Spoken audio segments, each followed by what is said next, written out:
Bienvenidos a los hermanos y amigos que están en las redes, bienvenidos también. Nos alegramos hoy en gran manera y nos gozamos de saber que el Señor nos concede la dicha, nos concede la oportunidad de estar en este recinto. Quisiera saber si hay personas que nos visitan en esta mañana. ¿Alguien nos visita? Puede levantar su manito, Dios les bendiga. ¿Alguien más? Bueno, ¿y cómo recibimos nuestros amados hermanos que nos visitan y amigos? Bueno, bienvenidos. Nos alegra mucho que estén en este recinto. Y a todos ustedes, amados hermanos, bienvenidos también, bienvenida. Bueno, los invito a que, sin más preámbulos, abramos la palabra de Dios en Génesis capítulo 28, versos 10 al 22. Recuerden que hemos entrado ya en la segunda semana del mes de julio y estamos compartiendo la nueva serie que hemos titulado Casa de Dios, Puerta del Cielo. Casa de Dios, Puerta del Cielo. Ese es el énfasis que estamos trabajando, y la idea de este énfasis es poder nosotros mirar cómo mi casa, cómo mi hogar llega a convertirse en esa instancia, casa de Dios y puerta del cielo. Leamos Génesis capítulo 28, 10 al 22. Dice la palabra de Dios, lean conmigo todos al unísono el versículo 10 en adelante. 1, 2 y 3. Salió pues Jacob de Beerseba y fue a Harán, y llegó a un cierto lugar y durmió allí, porque ya el sol se había puesto. Tomó de las piedras de aquel paraje y puso a su cabecera, y se acostó en aquel lugar. Y soñó, y aquí una escalera que estaba apoyada en tierra, y su extremo tocaba en el cielo, y aquí ángeles de Dios que subían y descendían por ella. Y aquí que Jehová estaba en lo alto de ella, el cual dijo: Yo soy Jehová, el Dios de Abraham tu padre, y el Dios de Isaac. La tierra en que estás acostado te la daré a ti y a tu descendencia. Será tu descendencia como el polvo de la tierra, y te extenderás al occidente, al oriente, al norte y al sur. Y todas las familias de la tierra serán benditas en ti y en tu simiente. He aquí, yo estoy contigo y te guardaré por donde quiera que fueres. Volveré a traerte a esta tierra, porque no te dejaré hasta que haya hecho lo que te he dicho. Y despertó Jacob de su sueño y dijo: Ciertamente Jehová está en este lugar, y yo no lo sabía. Y tuvo miedo y dijo: Cuán terrible es este lugar. No es otra cosa que... Y se levantó Jacob de mañana y tomó la piedra que había puesto de cabecera y la alzó por señal, y derramó aceite encima de ella, y llamó el nombre de aquel lugar Betel, aunque Luz era el nombre de la ciudad primero. E hizo Jacob voto diciendo: Si fuere Dios conmigo y me guardare en este viaje en que voy, y me diere pan para comer y vestido para vestir, y si volviere en paz a casa de mi padre, Jehová será mi Dios, y esta piedra que he puesto por señal será casa de Dios, y de todo lo que me dieres, ¿qué? De todo lo que me dieres. Hoy entonces nos preparamos para compartir el tema. Hace 8 días comenzamos esta serie Casa de Dios, Puerta del Cielo, y lo iniciamos con el tema Mi hogar, Casa de Dios y Puerta del Cielo, donde empleamos como texto introductorio Génesis 28, 16 y 17. Luego hicimos un recorrido por varios pasajes partiendo desde Génesis hasta el Nuevo Testamento, donde esos textos nos revelaban el interés de Dios de vivir al lado de su pueblo, el deseo de Dios de estar con nosotros, el deseo de Dios de permanecer junto a nosotros. Eso lo hicimos el domingo. En el transcurso de la semana estuvimos compartiendo a nivel presencial y por la virtualidad temas acordes a este énfasis, donde se profundizó un poco más en esa dirección de ser casa de Dios y puerta del cielo. También hace 8 días les dije a ustedes que hoy estaríamos retomando el pasaje de Génesis para a ahondar en él y compartir el tema de esta semana. Por eso entonces, tomando hoy Génesis 28, 10 al 22, estaremos estudiando el tema hasta que haya hecho lo que te he dicho. ¿Cómo se llama el tema de hoy? Hasta que haya hecho lo que te he dicho, con el objetivo de irlo orientando hacia nuestro énfasis, casa de Dios y puerta del cielo. Partiendo entonces de ese concepto, hasta que haya hecho lo que te he dicho, quiero así, concluyendo esta introducción, diciendo entonces, primero, que es Dios el que dice qué va a hacer con nosotros, es Dios el que dice qué va a hacer con nuestro hogar, y es Dios el que hace lo que Él ha dicho que debe hacer con nuestro hogar y con nuestra casa. Entonces hoy la idea es que usted reflexione qué tan cerca o qué tan lejos estamos de esa verdad. En mi vida se está haciendo lo que Dios ha dicho que hará de mí. En mi hogar Dios está haciendo lo que Él ha dicho que hará de mi hogar. Bueno, entremos entonces en materia con este tema. Como el tema es hasta que Dios haya hecho lo que haya dicho, entonces, para que Dios haga lo que ha dicho es necesario que despertemos. Es necesario que lo que Dios nos ha revelado en sueños, es decir, puede ser un sueño dormido o puede ser un sueño de un anhelo de nuestro corazón. Es necesario que entonces nosotros despertemos, porque no nos podemos quedar en el sueño. El sueño es el anhelo, el sueño es el deseo, el sueño es la expectativa que tenemos en el sentido de una proyección de vida, pero esa proyección de vida requiere una acción. O sea, yo no me puedo quedar en el sueño añorando, querer conseguir esto, aquello. Yo a eso tengo que ponerle acción. Tomado de la mano de Dios, entendiendo que Él me ha dicho y el que me ha dicho hará lo que me ha dicho. Entonces, miremos el versículo 16, la parte A. Y despertó Jacob de su sueño. Y despertó Jacob de su sueño. Aquí hay dos conceptos en teología que se llama, uno es especulación teológica. Uno de ellos es la especulación teológica, y que tiene que ver con tratar de uno darle una breve interpretación al texto, es decir, tratando de entender lo que el texto no dice, ¿no? A eso se le llama especulación teológica. El texto no lo dice literalmente y por eso se llama especulación teológica, que es, y la otra tiene que ver con algo de hermenéutica. Entonces, la especulación, haciendo una breve especulación teológica, pero yo considero que no ilógica, puedo pensar que Jacob, además de despertar de su sueño nocturno, debió haber despertado a su realidad psico-socio emocional y espiritual. Debió haber despertado de ese sueño nocturno, porque literalmente eso es lo que dice el texto, y despertó Jacob de su sueño. Pero además de despertar de ese sueño nocturno, Jacob debió haber despertado a su realidad psico, socio, emocional y espiritual. Y yo ahora le voy a ir explicando por qué creo yo, por qué tengo ese concepto. Y si no se dio, digámoslo así, si no se dio en el momento como tal, la Biblia sí nos deja ver, sí nos presenta cómo a través del tiempo Jacob fue teniendo un despertar psicológico, emocional y espiritual en el transcurso de la vida de Jacob. Cuando nosotros estudiamos la vida de Jacob, vemos claro que él lo fue alcanzando. Si bien es cierto, no lo logró en el momento. Entonces yo diría que para darle una mayor expansión, profundidad y aplicación a este ítem, lo proyectaré en dos direcciones. ¿Cuáles son? Entonces, es necesario despertar a la realidad que estamos viviendo.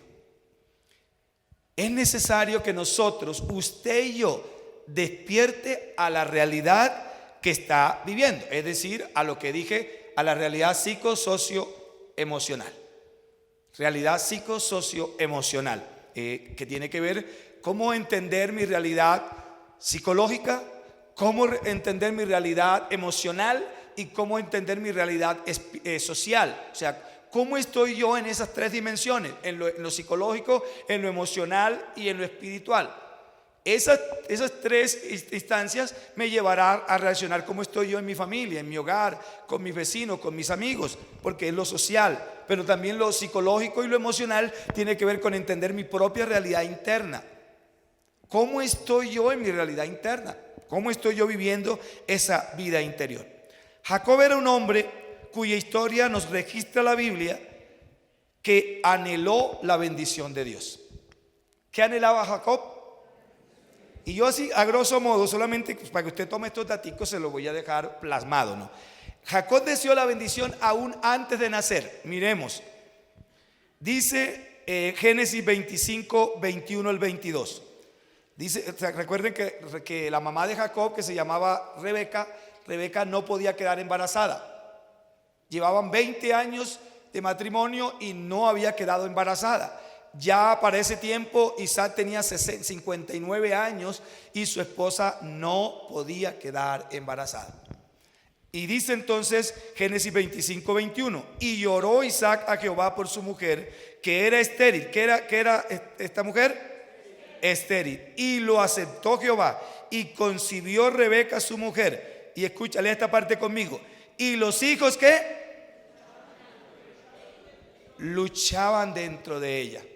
Lo que dicen la Biblia, porque allá digamos en el libro de Oseas, en capítulo 12, dice que esa lucha de Jacob era por la bendición. Él luchaba porque quería la bendición, pero era un bebé en el vientre. Posiblemente, ahora esto es una idea mía, ¿no? Eran gemelos, y posiblemente él estaba, posiblemente él fue engendrado primero, no sé cómo sería allí. Bueno, en el proceso que se fue dando de formación, él quedó quizás en posición, el otro más baja y él en posición más alta. Estos son puras especulaciones ahora, pero la Biblia sí lo dice, ¿no? Pero dice que ellos luchaban desde el vientre. Y lo que dicen los expertos, los que estudian, es que la lucha de Jacob no solamente era moviéndose en el espacio, peleando la ubicación en el vientre de su mamá, sino peleando querer ser el primero. Peleando querer ser el primero. ¿Por qué razón? Porque ¿qué pasaba con el primero? El hijo mayor, ¿qué pasaba? Él era el de la bendición, pero también era el de la responsabilidad, ¿no? Él debería asumir la responsabilidad por su familia. En el caso de que su papá falleciera, él tomaba la rienda de su hogar, del hogar de su papá, de su mamá. Pero también él recibía la bendición de su papá y aún la de Dios. Esa era los judíos, la concesión que los judíos tenían. Vamos, entonces en la etapa prenatal ya Jacob peleaba por la bendición. Yo no sé cuántos de nosotros aquí peleamos la bendición antes de nacer, ¿no? Yo creo que yo no recuerdo, no sé si usted lo recuerda. Yo no lo recuerdo. Bueno, ¿en qué otra etapa? Al nacer. Miremos qué pasó al nacer. Cuando se cumplieron sus días para dar a luz, he aquí que había gemelos en su vientre. Y salió el primero, que era rubio y era todo velludo como una pelliza. Y llamaron su nombre, ¿cómo? Después salió su hermano, trabada su mano al calcañar de Esaú, y fue llamado su nombre Jacob. Al momento de nacer, él quería salir de primero y agarró a su hermano por el calcañar. ¿Por qué por el calcañar? Porque nosotros normalmente nacemos de cabeza, ¿no? Y entonces él agarra a su hermano por el calcañar y le dice, como quien dice, échate para allá y ahora voy yo. Pero no pudo, el hermano ya venía para afuera. Pero él enseguida, es como cuando están dos lanzándose en un tobogán, ¿no? Y se lanzan pegaditos y uno viene detrás del otro y chum, chum, caen al agua enseguida. Venían ellos dos pegaditos. Normalmente, bueno, yo no soy obstetra ni nada de eso, ni ginecólogo. Pero yo creo que cuando se da un parto de gemelos, no creo que vengan así uno detrás del otro, ¿no? Yo creo que hay un tiempo entre el nacimiento del primero y el segundo. Pero aquí no fue así, aquí nace el primero y enseguida viene agarrado del talón de su hermano, porque esa palabra calcañar significa el talón, aquí la parte encimita de la planta del pie, y no lo soltó. De tal manera que la partera se sorprendió. ¡Wow! ¿Cómo sucedió esto? Este niño nacido pegado de la mano. Entonces venía disputándose la bendición. Pero hasta allí, ¿qué pasó? La perdió. Seguimos. cuando joven. Miremos ahora Génesis 27, 29 al 34. Dice así: guisó Jacob un potaje, y volviendo Esaú del campo cansado, dijo a Jacob: te ruego que me des a comer de ese guiso rojo, pues estoy muy cansado. Por tanto fue llamado su nombre Edom. O sea, la palabra Edom significa rojo. Recuerden que Esaú se le llamó luego Edom, y a los descendientes de Esaú normalmente se le llaman los edomitas. Cuando usted lee la Biblia y encuentra los edomitas, eran los descendientes de Esaú. También cuando encuentra los del monte, tenían un nombre del monte donde vivían. También se les describe por el nombre del monte. Dice: y Jacob respondió. Ahora mire cómo este hombre se aprovecha, ¿no? Jacob respondió: véndeme en este día tu primogenitura. Entonces dijo Esaú: he aquí ya yo sé que voy a morir. ¿Para qué pues me servirá la primogenitura? Y dijo Jacob: júramelo. O sea, el hombre sí lo quería, pero lo quería era con juramento. Dame eso, pero dámelo con el sello de aprobación de que es así, que tenga el derecho legal. Júramelo. Y él le juró, y vendió a Jacob su primogenitura. Entonces Jacob dio a Esaú pan y del guiso de las lentejas, y él comió y bebió, y se levantó y se fue. Así menospreció Esaú la primogenitura. Allí obtuvo lo que había soñado, pero lo obtuvo con un derecho, lo obtuvo con una firma, lo obtuvo con un choque de mano. Júramelo, y él se lo juró. Y anteriormente la palabra, no es como hoy día que la palabra no vale para las personas, ¿no? Pero en ese tiempo la palabra, eso era ley, eso era de Dios. Seguimos, porque el hombre todavía no está conforme. Ya lo obtuvo, ya tiene el derecho, pero todavía no tiene la bendición. Ya obtuvo el derecho. Pero miremos ahora cuando su padre estaba anciano. Eso está en el capítulo 27 todo. No vamos a leer todo el capítulo 27, pero vamos a leer de los versículos 26 del 27 en adelante. Dice así. Vamos a leer el versículo 21 en adelante del capítulo 27.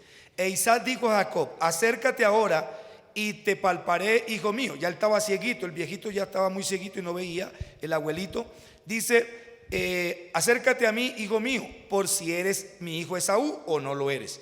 Y se acercó Jacob a su padre Isaac, quien le palpó y dijo, o sea, tal vez hablaba con el hijo, y dijo: la voz es la de Jacob, pero las manos son las manos de Esaú. Ya saben ustedes que es una trampa que la misma mamá le ayudó a hacer, ¿no? Le mandó a sacrificar un cordero y que se pusiera en los brazos, en el pecho y en la cara, porque el hombre era velludo como yo, así como esta barba que yo tengo, era la barba de Esaú, de Jacob. Y entonces le pusieron barba de chivo, o sea, la piel del ovejo, se la pusieron en el pecho, como el pecho mío también, y se la pusieron en los brazos, como los brazos míos, así de velludos. Y entonces Jacob, el abuelito ciego, empezó a tocar, y tocó la barba, wow, sí, barbado. Tocó el pecho, sí, velludo. Tocó los brazos, wow, este es. Pero le habla, y el hijo le responde y dice: oiga, pero es la voz de Jacob. Pero es el cuerpo es la voz de Jacob, pero es el cuerpo de Esaú. ¿Con qué me estoy encontrando? Con un fenómeno.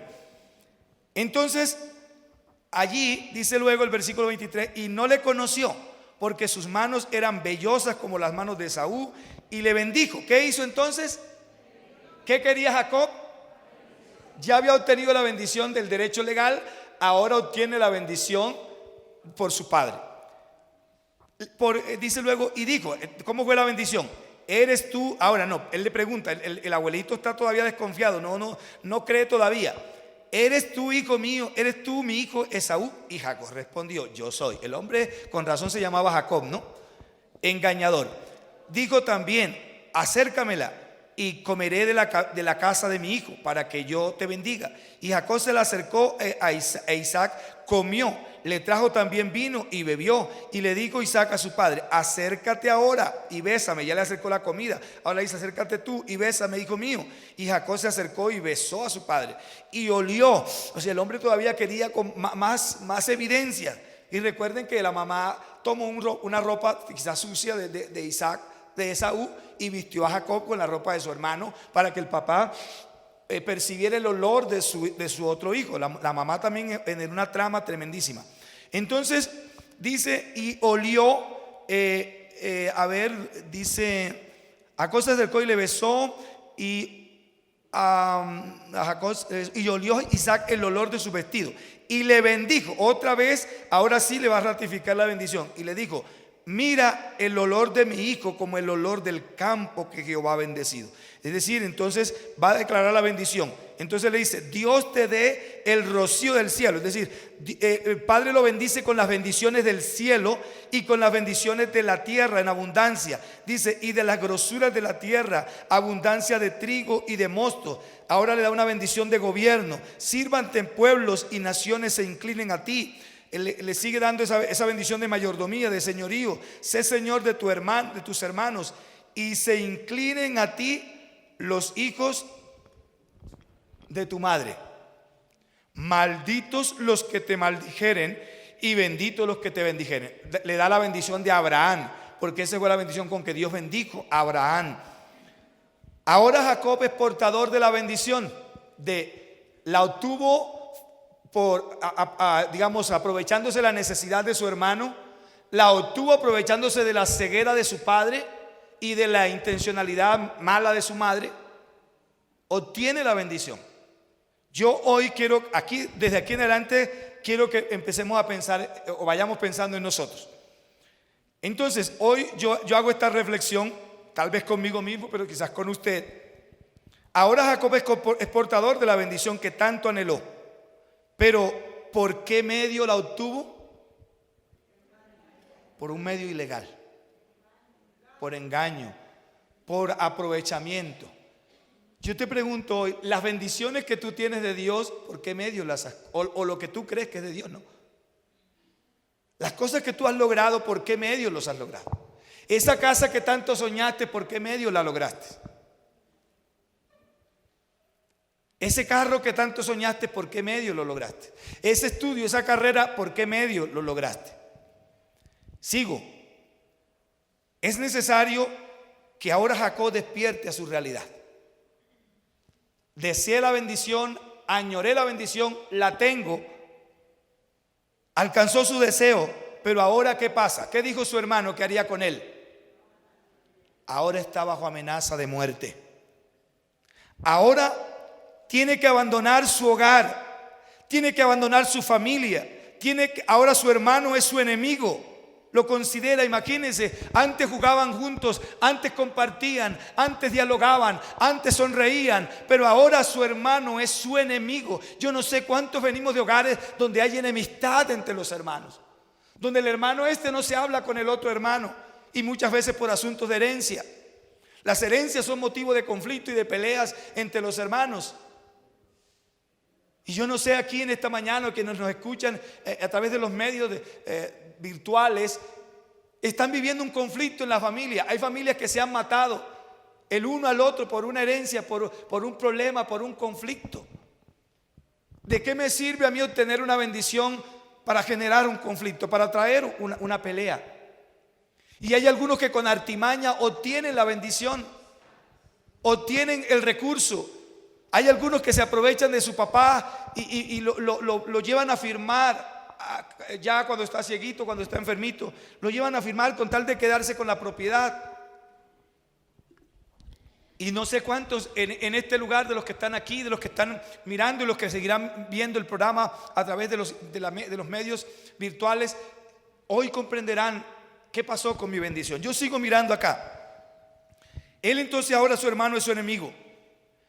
Allá en su casa él dormía en su cama. No sé si sería una cama cómoda, módica o no, pero él dormía en su cama. Tenía su lecho, tenía su lugar de descanso. Ahora, ¿dónde le tocó dormir esa noche? En el suelo, teniendo como cabecera, como almohada, nada menos y nada más que una hermosa piedra, muy suavecita, muy acorde para él. Esa fue su cabecera. Pero también ahora le toca abandonar lo suyo e irse a un lugar desconocido, que bien es cierto, era una familia, eran familiares de él, pero él nunca había vivido con su familia. A veces es muy difícil uno ir a vivir a otro lugar que son nuestra familia, pero no son conocidos por nosotros. Hay temores en Jacob, hay miedos. No sabe con qué se va a enfrentar, pero esa es su realidad. Yo te pregunto hoy, ¿con qué realidad te estás enfrentando? ¿Qué sientes frente a ese momento que estás viviendo? ¿Qué experimentas emocional frente a esta situación que se ha venido? Tal vez por una mala decisión. ¿Qué ha acarreado esa mala decisión? ¿En qué te tiene esa mala decisión hoy? Tal vez estás lleno de temor, tal vez estás lleno de miedo, tal vez eso te ha traído orgullo, quizás eso te ha traído una postura ruda contra Dios, culpas a Dios por tu error, porque hay personas que cometen errores y después que cometen el error se lo culpan a Dios, se lo achacan a Dios. Dios es responsable de esto, Dios no hizo nada por mí, Dios no es culpable de nuestros errores. Somos nosotros los culpables de nuestros propios errores y tenemos que asumir. Ahora Jacob tiene que asumir su realidad. No hay marcha atrás. Debe concientizarse, debe enfrentarla, debe procesarla, pero también debe superarla. Yo hoy te digo, tienes que enfrentar esa realidad que estás viviendo. ¿Cuál es? No sé, es un dolor, es una tristeza, es una pérdida, es un fracaso, es un estado de frustración. No sé cuál sea tu realidad hoy, pero te digo esto, esa realidad que tú estás viviendo hoy, no hay marcha atrás. Frente a esa realidad que estás viviendo hoy, debes concientizarte, porque hay algunos que viven como en una nube, ¿no? Tienen 70 años y todavía quieren vivir como de 20. Todavía quieren ser el joven de 20. Todavía quieren ser el joven de 30. No, madura. Ya no eres un joven de 20 ni de 30. Ya eres un hombre de 50, de 60 años. Y tienes que entender esa realidad. Yo sé que a veces es difícil entender la realidad de que nos envejecimos. El Señor en el año 2012 me permitió ir por 4 meses a los Estados Unidos. Supuestamente aprender inglés, y lo poquito que aprendí, lo poquito que sabía lo olvidé allá. Pero fui a aprender inglés. No es culpa de ustedes que yo no haya aprendido.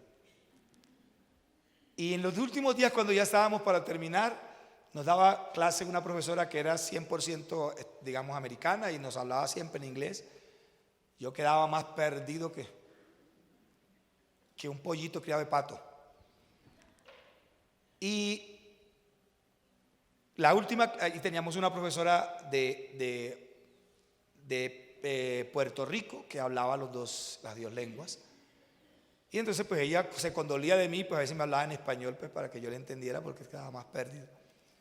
Entonces la penúltima clase, después que pasó el Thanksgiving, la fiesta de acción de gracias, el último día para salir la fiesta de acción de gracias, ese viernes, eso fue en noviembre. Los estudiantes americanos querían aprender español y nosotros queríamos aprender inglés. Entonces, ¿qué hizo? Ella entonces nos puso a nosotros en un grupo, digamos, donde habían estudiantes que hablábamos español y estudiantes que hablaban inglés. Y a mí me puso con 2 chicas para que ellas aprendieran español, y yo ni siquiera hasta el español lo estaba perdiendo. Y cuando estábamos hablando, ellas decían algo así como sir, y yo desprevenido, y la muchacha sir, y esa era cara, y yo estaba metido yo creía que yo no era sir. ¿Cómo es joven? ¿Cómo es la palabra joven en inglés? Young. Yo creía que yo era un young. Y la niña, sir.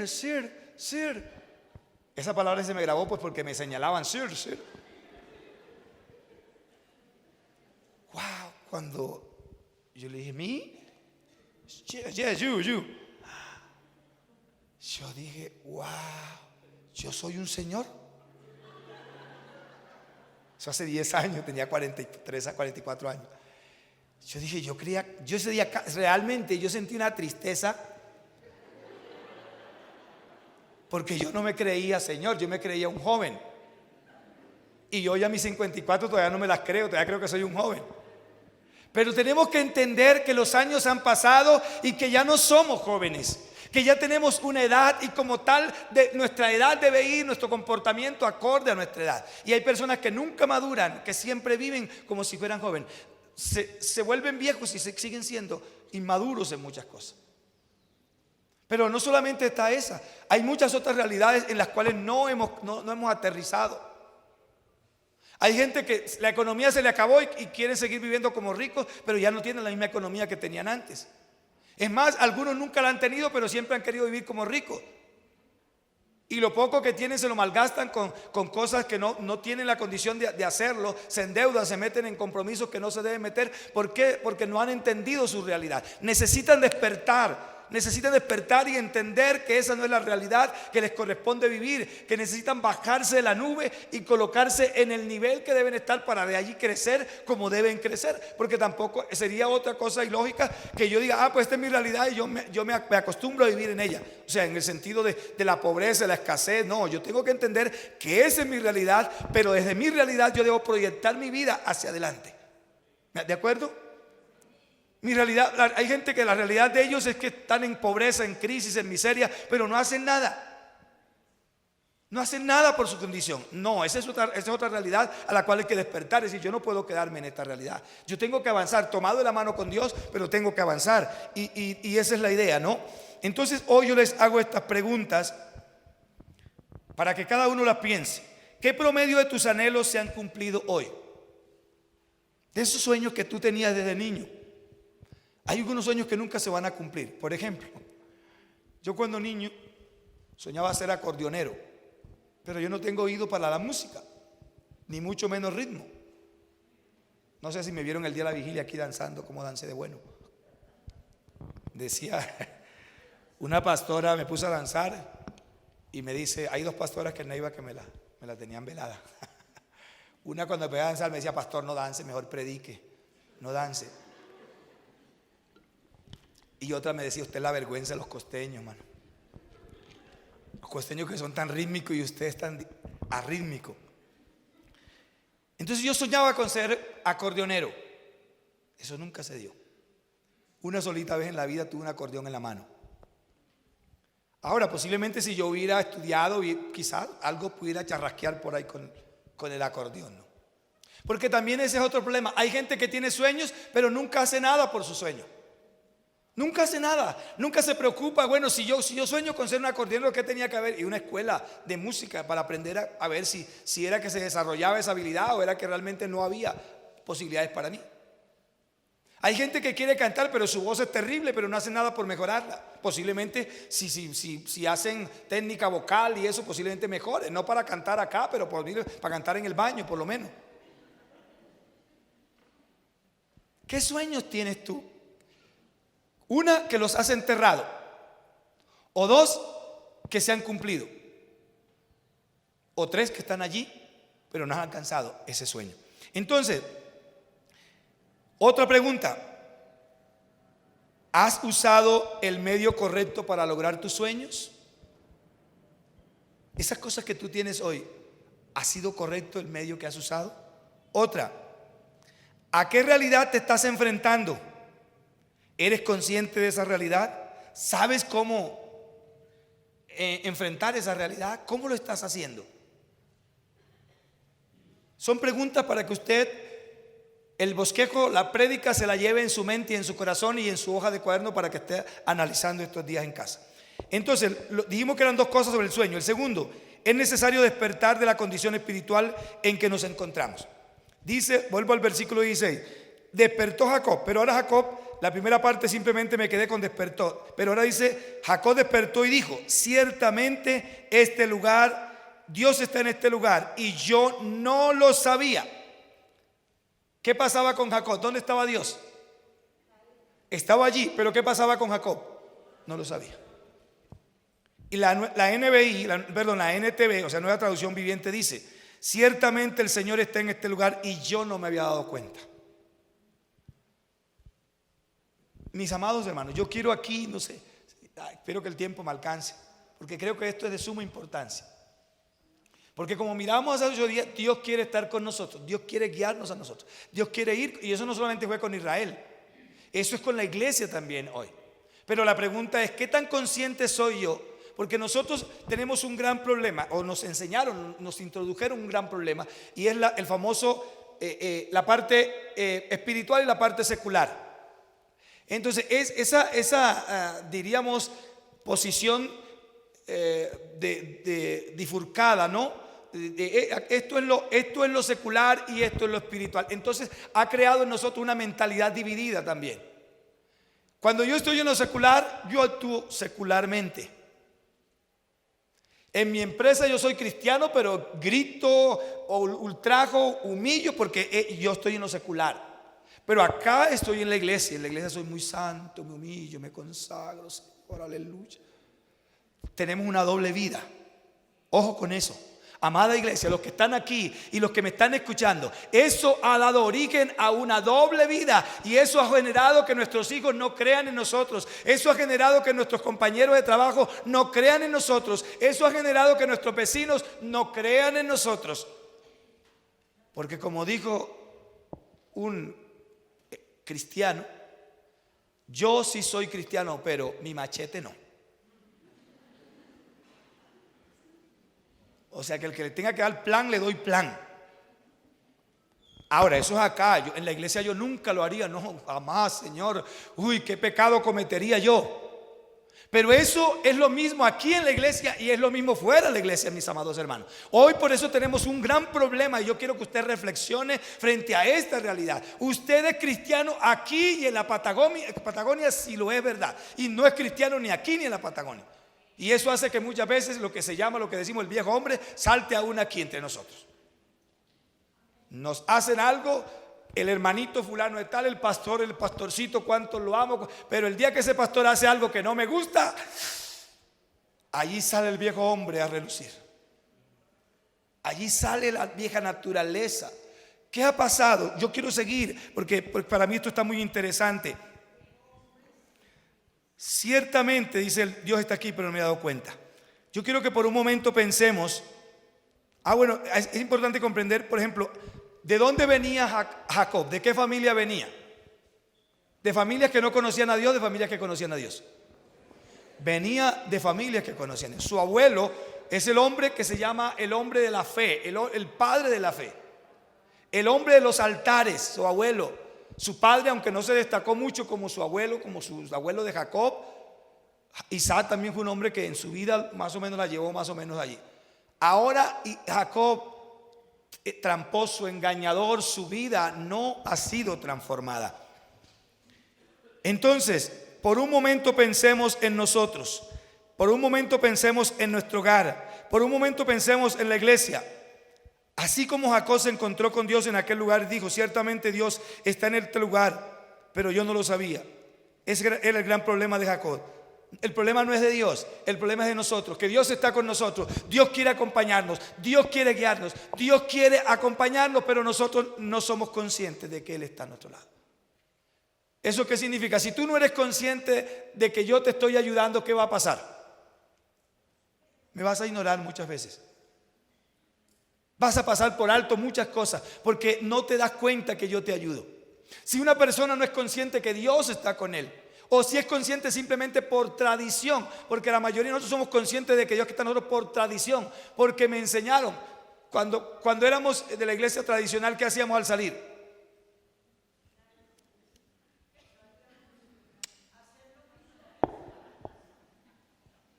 Y ni decíamos palabra.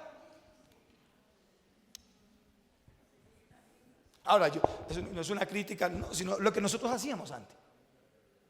Pasábamos la gente, los abuelos, pasaban por un cementerio y ¿qué hacían?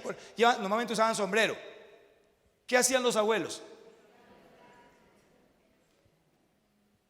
A veces uno va con el féretro y pasa por una parte y la gente empieza.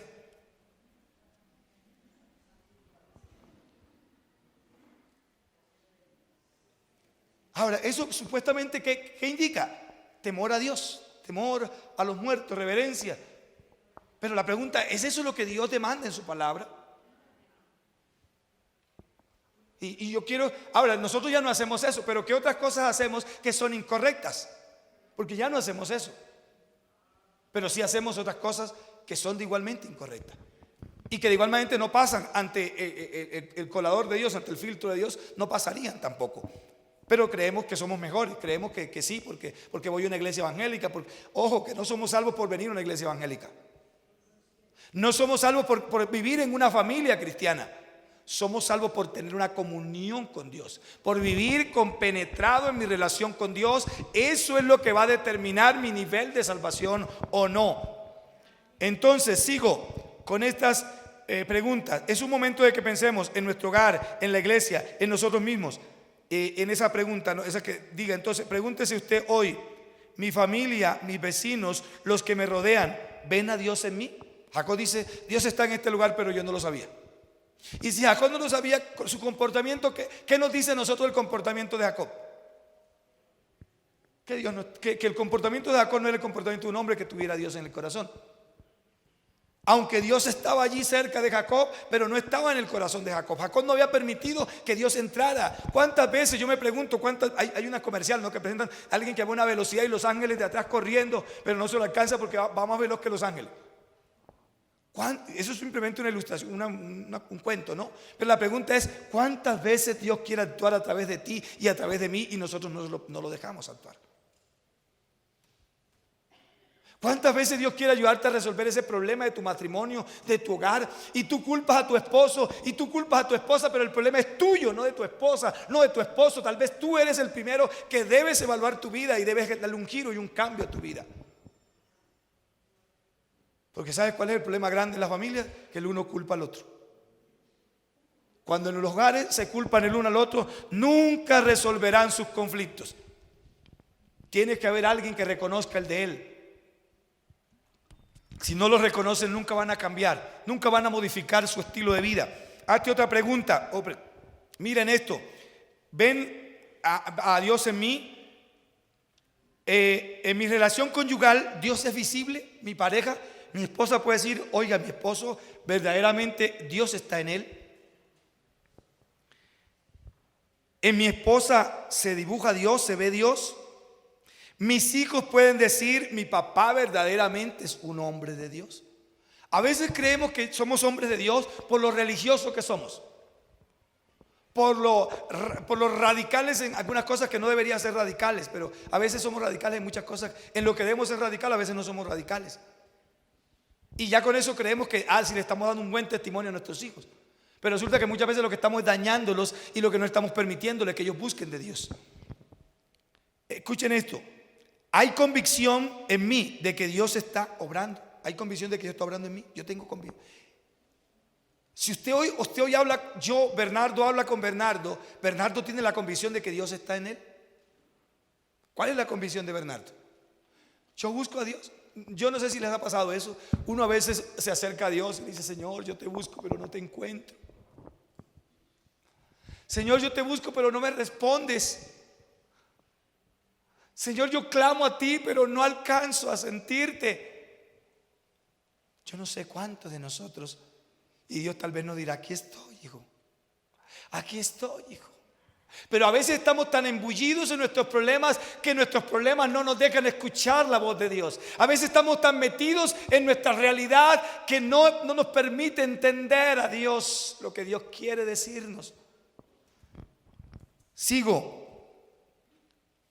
¿Por qué no es tan frecuente la manifestación de Dios en medio de su pueblo? Es decir, de esa manifestación visible de Dios. ¿O por qué, al igual que Jacob, no hay convicción en muchos momentos de nuestra vida acerca de la presencia de Él en nosotros o en nuestro hogar?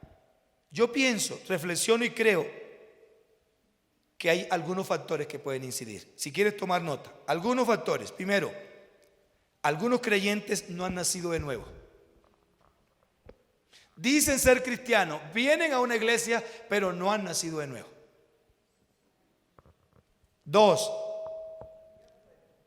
otros cristianos no han hecho un sólido proceso de restauración y sanidad interior. Su carácter no ha sido transformado. Por tal razón no hay una adecuada relación de ellos con Dios ni con sus semejantes. ¿Qué ha pasado? No han hecho un proceso correcto de sanidad interior. La vida cristiana no es que yo llego a los pies de Cristo. Sí es cierto que hay versículos bíblicos, como por ejemplo 2 Corintios 5:17. ¿Qué dice? ¿Cuántos de los que están aquí se saben 2 Corintios 5:17? Vamos a recitarlo. 1, 2, 3. De modo que si alguno está en Cristo, nueva criatura es. Las cosas viejas pasaron, he aquí todas son hechas nuevas. ¿Cómo estás viviendo ese versículo en tu práctica? Pastor, entonces, ¿no es cierta la palabra de Dios? Sí. Pero la palabra de Dios, Dios obra a través de procesos. Ese texto es 100% verdad. De modo que si estamos en Cristo somos nueva criatura. Pero hay un proceso en ello. Un proceso en ello. Dios te va a ir transformando. Hay hermanos que en su orgullo, no sé si es orgullo, ¿qué es? No buscan ayuda, no acuden al pastor, no acuden al líder. Tienen sus problemas, el matrimonio está hasta aquí, ellos están hasta aquí en sus luchas, pero nunca buscan ayuda. ¿Cómo te podemos ayudar? Sí, la palabra bendice, la palabra transforma, y yo he recibido palabra allí como usted que ha cambiado mi vida, pero necesito acompañamiento, necesito personas que me ayuden, así como el niño no nace corriendo, el niño va con un proceso, y por eso la vida espiritual se llama nacimiento también. Y el niño no nace corriendo, el niño va avanzando, aprende a sentarse, a gatear, aprende a pararse, aprende a dar unos pasitos, aprende a caminar, aprende a correr, pero aún corren, pero usted tiene que llevarlos a la escuela, no los manda solo a la escuela, usted le hace el acompañamiento del proceso. Y ya son viejos y usted como papá sigue preocupado, ¿dónde estarán? ¿Qué pasará? Y nos preocupamos por ellos. ¿Y por qué en la parte espiritual no queremos hacer lo mismo? Necesitamos un proceso de acompañamiento, mis amados hermanos. Necesitamos un proceso de acompañamiento en el grupo de vida. Busca a tu líder de grupo de vida y acompañémonos los unos a los otros y verá cómo vamos a crecer. Otra cosa, hay quienes están acostumbrados a lo natural, que su vida es dirigida por esas tendencias y no por Dios. Por ejemplo, recuerden el caso de Rebeca. Volvemos al caso de Rebeca, Isaac y los hijos. Recuerden que desde que ella estaba en el vientre, Dios le dice: el hijo menor, el mayor le va a servir al menor. Pero cuando van a colocarle el nombre, ¿cómo le colocan el nombre? ¿Por qué le colocaron el nombre? No de acuerdo a la palabra, sino de acuerdo a las tradiciones. El mayor nació velludo, y entonces dice que le pusieron el nombre. ¿Qué significa Jacob? Mira lo que Jacob significa. Jacob significa velludo. Jacob significa Jacob no, Esaú. Esaú significa sea piel de cordero, el suave como la piel de cordero, el velludo. Jacob, dice que nació Jacob y se nació agarrado del calcañar de su hermano. Significa ser más listo. El nombre de Jacob significa ser más listo. Suplantador, tomar del talón, engañador, tráfugo.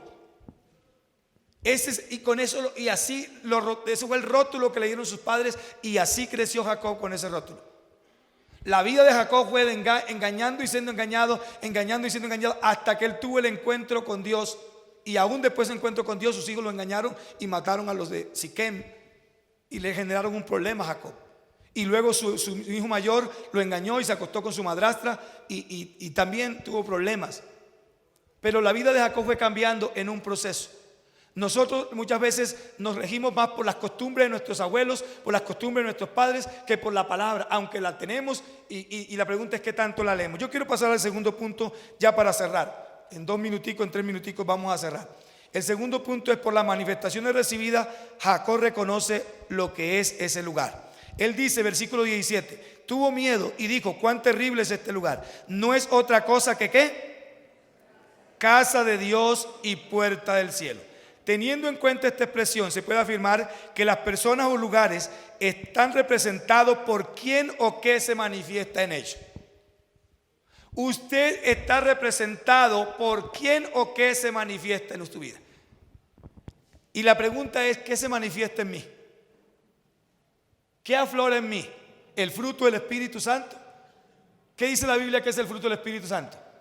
Mas el fruto del Espíritu Santo es amor, gozo, paz, paciencia, benignidad, bondad, fe, mansedumbre, templanza. ¿Tenemos el fruto del Espíritu en nuestra vida? ¿Se evidencia el fruto? Entonces, de acuerdo a lo que se manifiesta en ti, eso te representa. Pero si no se manifiesta el fruto del Espíritu, no se manifiestan las obras de la carne: ira, odio, amargura, resentimiento, enojo, enfado, peleas, contiendas, celos. ¿Qué se manifiesta en ti? Lo que se manifiesta en ti te identifica como persona. Apréndete eso. Y vete de aquí con la mentalidad. Si en mí se manifiesta la ira, eso me identifica. Yo soy iracundo. Si en mí se manifiesta la codicia, eso soy yo. Si se manifiesta la envidia, eso soy yo. Yo soy lo que se manifiesta en mí.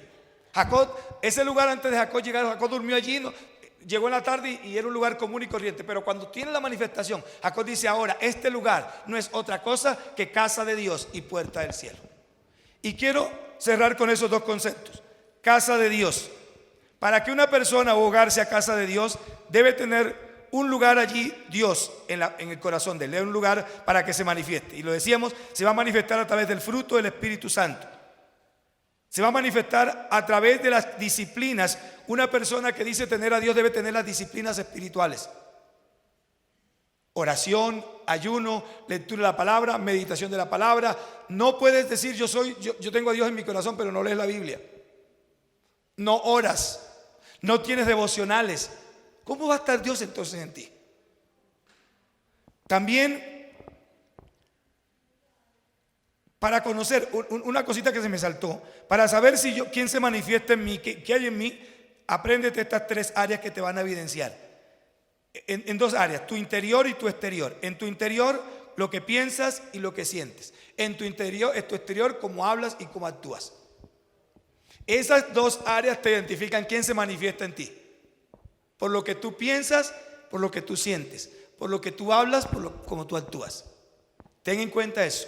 Sigo la última parte: puerta del cielo. Una puerta representa acceso o restricción. Para Jacob representaba, dice, este lugar no es otra cosa que puerta, que casa de Dios y puerta del cielo. Ese lugar representaba entonces una apertura a lo celestial. Una persona que cumple ese rol de ser puerta del cielo es aquella que comparte el amor de Dios, que evangeliza, que discipula, que con su testimonio motiva a sus familiares, a sus amigos, a sus vecinos, a sus compañeros para vivir de acuerdo a Cristo. Como hogar, también, ¿qué significa ser puerta del cielo? Como hogar es aquel lugar dispuesto para que funcione un grupo de vida o una célula. Es un lugar desde donde se desarrolla un firme proceso de formación y pastoreo para las personas que van conociendo de Cristo. Allí, escucha esto, allí los integrantes del grupo de vida tienen su nuevo nacimiento, reciben milagros de manera integral, crecen sanos, fuertes, van cambiando la forma de alimentarse de leche espiritual, alimento sólido, a través de la palabra, del estudio, de las disciplinas espirituales, como les decía anteriormente. Van teniendo un proceso de cambio en su vida interior. Las personas alcanzan la madurez espiritual y exploran y descubren el llamado de Dios. Todo eso se logra a través de un grupo de vida. ¿Cuántos líderes de grupo de vida hay aquí esta mañana? Levante la mano los líderes de grupo de vida. Bueno, muy bien. Bajen la manito, por favor. ¿Cuántas personas van a un grupo de vida? Que asisten a un grupo de vida. Bueno, muy bien. Demos un aplauso a nosotros mismos por eso que Dios nos ha permitido hacer. Quiero que te coloques de pie. Yo quiero terminar orando por ti. Dijimos dos cositas, no más. Es que necesitamos, para que nosotros seamos, Dios haga lo que ha determinado hacer con nosotros, necesitamos despertar a la realidad y a los sueños que tenemos. Necesitamos también, en segunda instancia, necesitamos ser conscientes o reconocer lo que se manifiesta en nosotros. Y lo que se manifiesta en ti, eso te identifica. Si se manifiesta la ira, el odio, el orgullo, la arrogancia, la prepotencia, el miedo, el temor, la inseguridad, la frustración, la ansiedad, eso eres tú. Pero si se identifica la templanza, el carácter transformado, la madurez, el amor, el dominio propio, el fruto del Espíritu, eso eres tú. Y eso determina quién habita en ti. Porque no sea que creyendo que Dios habita en nosotros, habita el otro. Padre amado, yo te doy gracias. Esta mañana, Señor, te bendigo, Señor, y te exalto. Tú nos llamas hoy a este análisis, a esta reflexión. Estamos estudiando casa de Dios, puerta del cielo. ¿Qué tan evidente es en mi vida que yo sea casa de Dios? Para que yo sea casa de Dios, Señor, tiene que manifestarse Dios en mi vida. En el fruto del Espíritu Santo, en primera instancia, amor, gozo, paz, paciencia, benignidad, bondad, fe, mansedumbre, templanza. Pero tiene que manifestarse también un proceso de cambio en mi vida. La gente tiene que ver que, aunque no vean milagros a través de mí, pero vean que yo soy una persona que Dios ha cambiado, que ya no soy el mismo mentiroso, que ya no soy el mismo engañador, que ya no soy el mismo adúltero, que ya no soy el mismo grosero, que ya no soy el mismo perverso, que ahora en mi vida hay un cambio. Señor, bendice a mis amados hermanos. Quien haya venido enfermo esta mañana, bien sea una enfermedad psicológica, emocional, espiritual, Señor, trae una respuesta a esa necesidad. Ministra sanidad en esta mañana. Ministra milagros en esta mañana, Espíritu Santo de Dios. Yo te pido ahora, Espíritu Santo, que toques. Vas a poner la mano donde está la enfermedad, donde te duele.